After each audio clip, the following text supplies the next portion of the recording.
جب میدان لگا تو حضرت علی نے ایک ضرب لگائی تلوار کی، زیادہ نہیں، ایک ضرب لگائی، ایک ضرب لگائی تو کہتے ہیں اس کا سر بھی کاٹا، گردن بھی کاٹی، وجود بھی کاٹا، اور اتنی زور سے تلوار ماری کہ اس کے گھوڑے کے بھی 2 ٹکڑے ہو گئے۔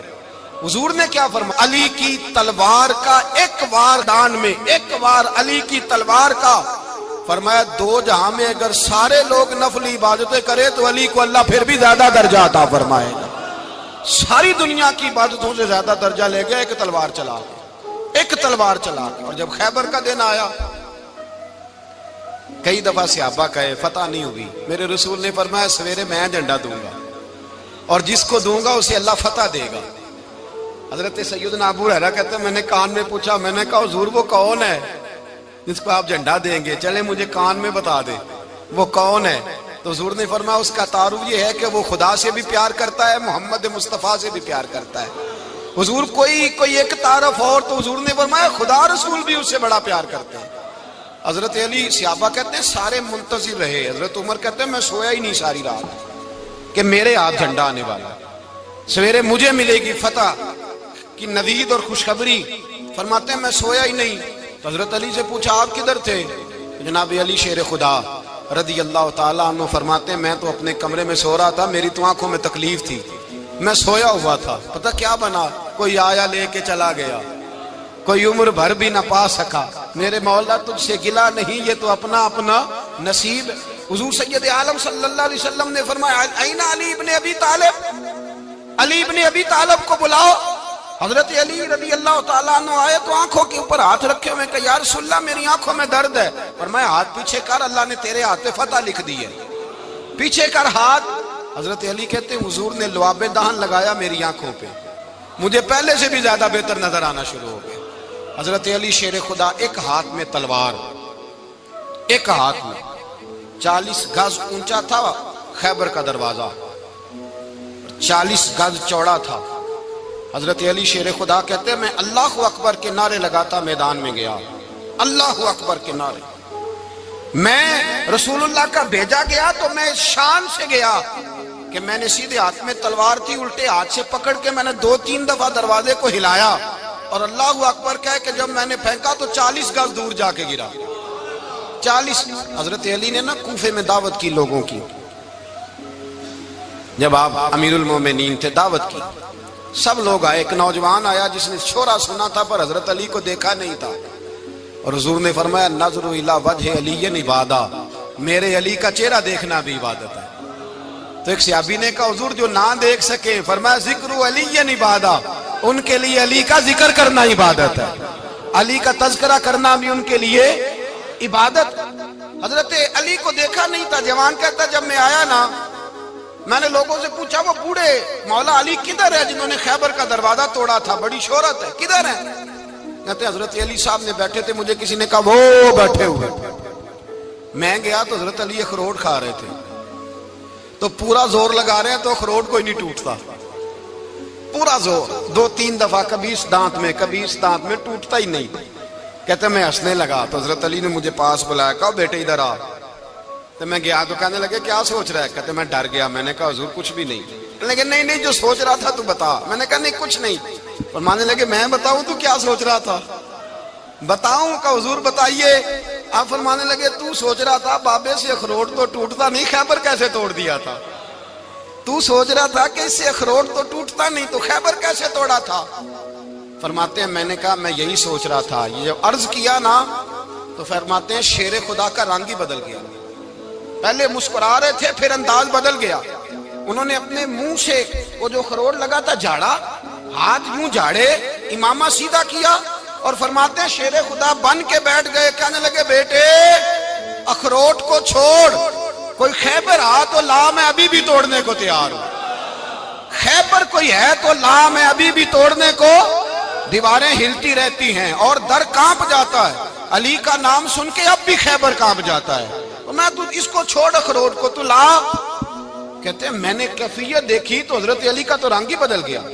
میں نے کہا واقعہ یہ توڑ ڈالیں گے، یہ خیبر آج بھی یہ توڑ ڈالیں گے، کیفیت ہی بدل گئی۔ فرماتے ہیں شیر خدا مسکرائے، کہنے لگے بیٹا ڈرنا، مسئلہ سمجھ۔ کہا حضور کیا ہے؟ آپ فرمانے لگے اخروٹ میں جسم کی قوت سے توڑ رہا ہوں اور خیبر میں نے اپنے ایمان کی قوت سے توڑا تھا. میرے ایمان میں آج بھی بڑی قوت ہے. آج بھی اگر کفر للکارے گا, آج بھی اگر دین کا دشمن للکارے گا, علی کا جذبہ جہاد آج بھی بڑا جوان ہے. غیرت ایمانی آج بھی بڑی, دین کے ساتھ وفا کا رشتہ آج بھی بڑا میرا جوان ہے. تو بتا کوئی خیبر توڑنا ہے تو حضرت علی شیر خدا, ہر جگہ قربانی حضرت علی کی. جب مدینے میں نا حضور نے سب کو انصار اور مہاجرین کو بھائی بھائی بنا دیا تو حضرت علی چپ کر کے کھڑے ہیں. حضور نے فرمایا کیا سوچ رہے ہو؟ کہا حضور مجھے بھی تو کسی کا بھائی بنائے نا. حضور نے فرمایا انت اخی فی الدنیا والآخرہ, تو دنیا میں بھی میرا بھائی ہے, آخرت میں بھی میرا بھائی ہے. امام راضی نے لکھی ہے ایک بات, بڑی عجیب بات لکھی. امام راضی کہتے ہیں زمین پہ نبی پاک نے حضرت علی کو بھائی بنایا تھا تو آسمانوں پہ جبریل امین نے حضرت میکائیل کو بھائی بنا لیا. تو رب کریم نے پوچھا کیوں بھائی بن گئے ہو؟ کہا تیرے محبوب کا جلوہ دیکھ کے بن گئے. جس رات نبی پاک صلی اللہ علیہ وسلم ہجرت کر کے آئے نا, ایک کو حضور نے ساتھ لے لیا, امیر المومنین حضرت ابو بکر صدیق. ابو بکر دا پہلا نمبر کس کا ہے؟ دوسرا, تیسرا, چوتھا. یہ سبق بچوں کو یاد کرائیں. اب ہمارے لوگ مسئلے بھی قوالوں سے پوچھنے لگ گئے, فتویٰ بھی قوال کا چلتا ہے, اللہ خیر کرے. حضرت ابو بکر صدیق کو حضور نے ساتھ لے لیا ہجرت کی رات, اور مولا علی شیر خدا کو بستر پہ سلایا. رستے میں بھی بڑا خطرہ تھا, پر بستر پہ اس سے زیادہ خطرہ تھا, اس لیے کہ جب چادر میں لپٹا ہوا کوئی شخص ہے تو کسی کو کیا پتا کون ہے. اگر آ کے وہ پردہ نہ ہٹاتے, ایسے ہی قتل کر دیتے تو کیا پرسانے حال ہوتا, کچھ بھی نہ ہوتا.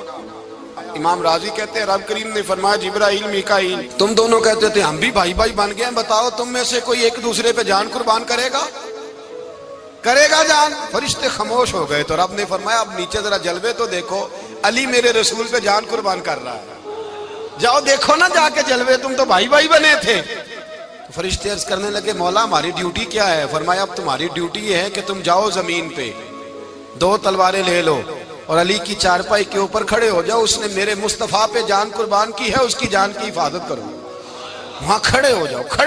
فرشتے بھی کرتے ہیں تعظیم میری, فدا ہو کہ ان پر یہ عزت ملی ہے. حضرت شیر خدا مولا علی ہر میدان میں اول, ہر جنگ میں پہل. السابقون السابقون اولئک المقربون.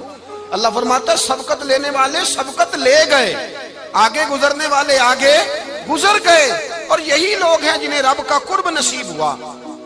حضرت علی نے مکان نہیں بنایا ساری زندگی, مکان نہیں بنایا, کوئی کاروبار نہیں کیا ساری عمر. اب اس پہلو پہ بھی ذرا غور کریں. حضرت علی رضی اللہ تعالیٰ عنہ نے کوئی بینک بیلنس نہیں بنایا. صحابہ کرام علیہم رضوان فرماتے ہیں بڑے بڑے رشتے آئے سیدہ فاطمہ کے لیے, بڑے بڑے امیر کبیر لوگوں. حضور نے فرمایا میں رب کے فیصلے کا انتظار کر رہا ہوں. ایک دن تینوں یار ان لوگوں کا خلوص دیکھے مولا علی کے ساتھ, حضرت ابو بکر, حضرت عمر, حضرت عثمان. حضرت علی ایک یہودی کے باغ میں مزدوری کر رہے تھے تو وہاں گئے اور جا کے کہا علی تو حضور سے سیدہ فاطمہ کا رشتہ کیوں نہیں طلب کرتا؟ تو حضرت علی کہنے لگے بھائیو نہ مکان ہے, نہ گھر ہے, نہ کچھ ہے, رشتہ کیسے مانگ لوں؟ کہا تو جا تو صحیح, ہمیں تو لگتا ہے رسول پاک تیرا انتظار کر رہے ہیں. مولا علی شیر خدا کہتے ہیں میں گیا اور جب میں حضور کی بارگاہ میں گیا تو انہوں نے مجھے یار تھے نا, تیار کر کے بھیجا, مجھے لفظ بھی سکھائے کیا کہنے ہیں. لیکن جب میں وہاں پہنچا نا تو میرے اندر طاقت ہی ختم ہو گئی بولنے کی. سلام لے کے تو حضور کے پاس بیٹھ گیا. حضور نے فرمایا علی کیسے آئے ہو؟ تو میں خاموش. پھر پوچھا کیسے آئے ہو؟ میں خاموش. پھر پوچھا کیسے آئے ہو؟ میں خاموش. کہتے ہیں دلوں کا حال جاننے والے رسول نے فرمایا علی فاطمہ کے لیے آئے ہو؟ فاطمہ کے لیے آئے ہو؟ تو حضرت علی کہتے ہیں میرا جواب بڑا نرالا ہے. میں نے کہا حضور وہ تینوں میرے پاس باغ میں گئے تھے, وہ تینوں گئے تھے, مجھے انہوں نے بھیجا ہے. کہتے ہیں رسول پاک مسکرا دیے, فرمایا علی انہوں نے نہیں تجھے بھیجا, رب کریم نے فاطمہ کا تیرے ساتھ نکاح کر دیا ہے, تیرے لیے فیصلہ ہو گیا ہے فاطمہ کا, تیرے حق میں فیصلہ ہو گیا. حضرت علی سیدہ فاطمہ کو بیاہ کے لے گئے تو حضرت زید بن حارثہ کے مکان میں کوئی مکان نہیں. او بھائی تو دولت دیکھ کے بیٹی کی شادی کرتا ہے, سرمایہ دیکھ کے پھر دعا کراتا ہے, دعا کریں اللہ میرے داماد کو ہدایت دے دے. میرے رسول نے بیٹی کی شادی کی تقوی دیکھ کے, پرہیزگاری دیکھ کے, دینداری دیکھ